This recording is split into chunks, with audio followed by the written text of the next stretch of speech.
Le passage d'aujourd'hui est Genèse 41, 9, 24. Lisons-le ensemble. Alors, le chef des échansons prit la parole et dit à Pharaon, « Je vais rappeler aujourd'hui le souvenir de ma faute. Pharaon s'était irrité contre ses serviteurs, et il m'avait fait mettre en prison dans la maison du chef des gardes, moi et le chef des panétiers. Nous eûmes l'un et l'autre un songe dans une même nuit, et chacun de nous reçut une explication en rapport avec le songe qu'il avait eu. Il y avait là avec nous un jeune Hébreu, esclave du chef des gardes. Nous lui racontâmes nos songes, et il nous les expliqua. Les choses sont arrivées selon l'explication qu'il nous avait donnée. Pharaon me rétablit dans ma charge, et il fit pendre le chef des panétiers. Pharaon fit appeler Joseph. On le fit sortir en hâte de prison. Il se rasa, changea de vêtements, et se rendit vers Pharaon. Pharaon dit à Joseph, « J'ai eu un songe. Personne ne peut l'expliquer. Et j'ai appris que tu expliques un songe, après l'avoir entendu. » Joseph répondit à Pharaon en disant, « Ce n'est pas moi. C'est Dieu qui donnera une réponse favorable à Pharaon. » Pharaon dit alors à Joseph, « Dans mon songe, voici, je me tenais sur le bord du fleuve. Et voici, 7 vaches grasses de chair et belles d'apparence montèrent hors du fleuve, et se mirent à paître dans la prairie. 7 autres vaches montèrent derrière elles, maigres, fort laides d'apparence, et décharnées. Je n'en ai point vu d'aussi laides dans tout le pays d'Égypte. Les vaches décharnées et laides mangèrent les 7 premières vaches qui étaient là et grasses. Elles les engloutirent dans leur ventre, sans qu'on s'aperçût qu'elles y fussent entrées, et leur apparence était laide comme auparavant. Et je m'éveillai. Je vis encore en songe 7 épis pleins et beaux, qui montèrent sur une même tige. Et 7 épis vides, maigres, brûlés par le vent d'Orient, poussèrent après eux. Les épis maigres engloutirent les 7 beaux épis. Je l'ai dit aux magiciens, mais personne ne m'a donné l'explication. Amen. Je vais maintenant partager la parole de Dieu avec vous sur le thème « Joseph se tient devant Pharaon et se tient devant Dieu ». Pharaon était en proie au tourment. Même s'il était l'homme le plus puissant de son temps, et même considéré comme un dieu, il était tourmenté par son incapacité à interpréter un songe qu'il avait fait. C'est cette angoisse qui a mené Joseph jusqu'à Pharaon, car seul Dieu pouvait apaiser le tourment de Pharaon. Et Joseph était précisément l'homme qui était en lien avec ce Dieu. C'est précisément pour amener Joseph devant Pharaon que Dieu utilise ce songe. Dans la Bible, un songe n'est pas seulement un événement mystérieux, ou, comme on dit, un rêve prémonitoire qui permet de voir l'avenir. Le songe est une réalité qui échappe au contrôle de l'homme. C'est pourquoi il représente ce que Dieu seul peut faire. C'est par ce songe, c'est-à-dire par cette œuvre, que seul Dieu pouvait accomplir, que Joseph rencontre Pharaon. Cette rencontre marqua le plus grand tournant de la vie de Joseph. Le chef des échansons, qui avait été emprisonné avec Joseph, se souvint enfin de lui. La Bible nous dit que cela arriva au bout de 2 années entières. Confronté au problème de l'interprétation du songe de Pharaon, il se remémora ce qui s'était passé en prison. Lisons ensemble les versets 12 et 13. Lisons ensemble.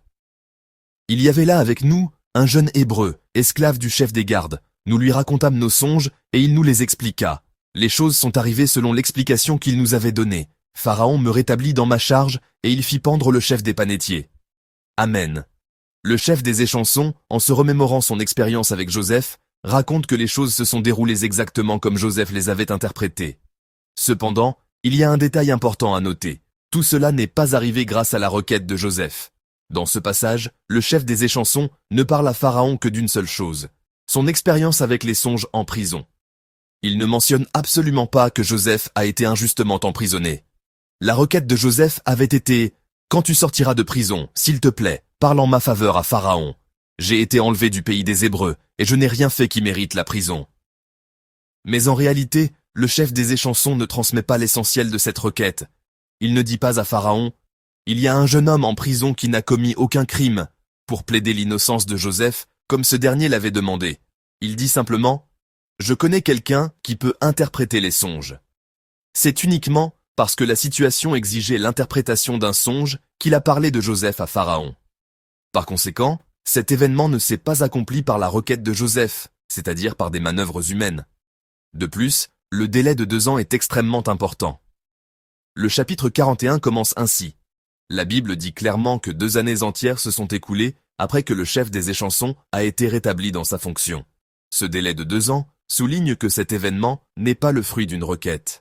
Si cela était arrivé dès que le chef des échansons était sorti de prison, on aurait pu penser que c'était le résultat d'une demande de Joseph et des stratagèmes des hommes. Mais peut-être que Dieu a attendu 2 ans de plus pour nous montrer que ce n'était pas le fruit d'une requête humaine. Pour dire, Joseph, ce n'est pas parce que tu as demandé quelque chose à Pharaon ou que tu as insisté pour qu'il te sorte de là que cela s'est produit. Voilà pourquoi, comme je l'ai déjà dit, nous ne devons pas nous appuyer sur les hommes. Compter sur les faveurs humaines peut retarder les choses de 2 ans. Tenter de résoudre les problèmes par des stratagèmes humains peut nous coûter 2 années supplémentaires. C'est une leçon que nous devons prendre très au sérieux ce matin. Car une telle œuvre n'est pas l'œuvre des hommes. Le chef des échansons a joué un rôle important en présentant Joseph à Pharaon, mais il n'était qu'un instrument. Ce n'est pas la requête de Joseph, mais seule l'intervention de Dieu qui a rendu cela possible. Donc, tout cela est l'œuvre de Dieu. Pharaon fait donc venir Joseph. Lisons ensemble le verset 15. Pharaon dit à Joseph, « J'ai eu un songe, personne ne peut l'expliquer, et j'ai appris que tu expliques un songe, après l'avoir entendu.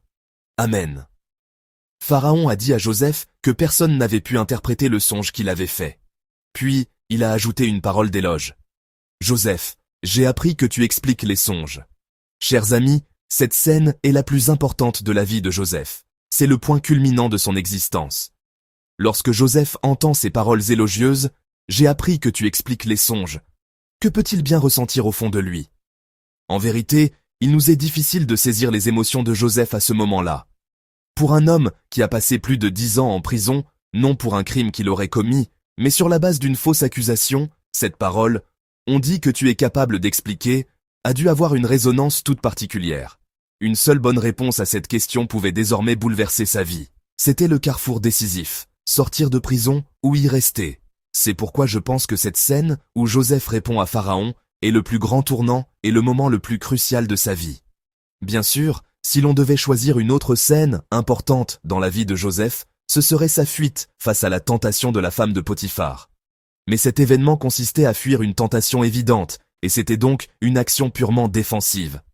Cependant, cette fois-ci, c'est tout à fait différent. La parole de Pharaon, « J'ai appris que tu expliques les songes », pouvait être une tentation bien plus grande et plus subtile que la tentation charnelle de la femme de Potiphar.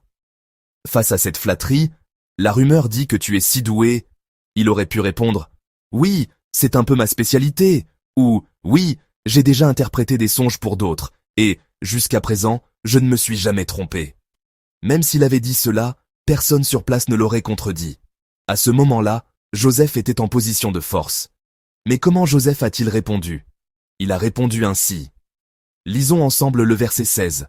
Je crois que ce verset 16 est la parole la plus importante de la vie de Joseph. Lisons le verset 16 ensemble.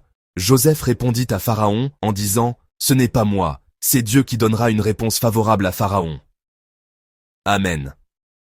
La réponse de Joseph est « Ce n'est pas moi ».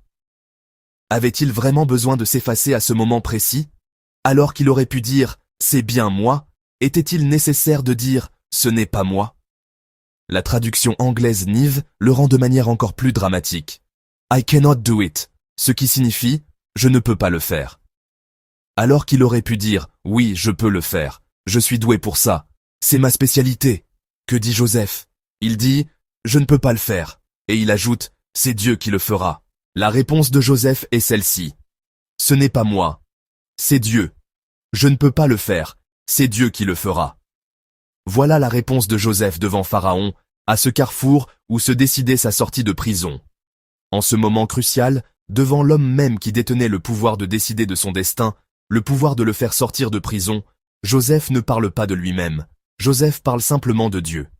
En fait, Joseph avait déjà tenté d'utiliser le pouvoir de cet homme, le pouvoir de Pharaon, dans une situation similaire. Lorsqu'il avait fait sa requête au chef des échansons, il avait dit « S'il te plaît, parle en ma faveur à Pharaon ». Maintenant, il avait l'occasion en or de faire cette requête en personne, non plus par un intermédiaire. Selon toute logique humaine, il aurait dû plaider sa propre cause pour sortir de prison. Mais Joseph ne le fait pas. C'est sur ce point que Joseph a changé durant ces 2 années. Il ne parle que d'une chose, il parle de Dieu. Concernant l'interprétation des songes, la réponse de Joseph est invariable. L'interprétation appartient à Dieu. Je ne peux pas le faire, c'est Dieu qui répondra. En prison comme au palais, Joseph tient le même discours. Il parle constamment de Dieu. Et c'est là le grand changement par rapport à 2 ans plus tôt.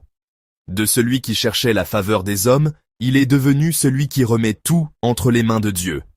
Il semble que Joseph est en train d'acquérir la dernière qualité qui lui manquait pour devenir Premier ministre. C'est ainsi que Dieu a parfait la formation de Joseph pendant ces 2 années supplémentaires. Chers frères et sœurs bien-aimés, confessez, c'est Dieu qui l'a fait. Pour une œuvre que Dieu a accomplie peut sembler facile, mais ce n'est pas si simple. Cependant, celui qui peut faire une telle confession est prêt à recevoir les bénédictions de Dieu sans qu'elles se transforment en malédiction. Devenir Premier ministre, détenir le pouvoir, cela peut sembler une bénédiction, mais c'est une épée à double tranchant qui peut facilement devenir un piège. La vraie maturité, c'est de savoir se ranger du côté de Dieu, même si cela signifie subir un préjudice. La croissance et la transformation de Joseph ont atteint leur apogée à ce moment précis devant Pharaon. Je vous bénis au nom du Seigneur, pour qu'aujourd'hui vous puissiez confesser. I cannot do it, but God. Je ne peux pas le faire, mais Dieu le peut. Car nous ne nous tenons pas seulement devant Pharaon. À cet instant même, nous nous tenons aussi devant Dieu. Ce n'est pas moi qui essaie de résoudre le problème, mais Dieu. Ce n'est pas moi qui essaie de répondre, mais Dieu. Ce n'est pas moi qui essaie d'expliquer et d'interpréter, mais Dieu. Que votre journée soit remplie de la grâce de céder la place à Dieu pour qu'il agisse, et de vous appuyer sur lui plutôt que sur les hommes. Ainsi, que vous puissiez vivre une vie où les bénédictions restent de véritables bénédictions. Je vous bénis au nom du Seigneur.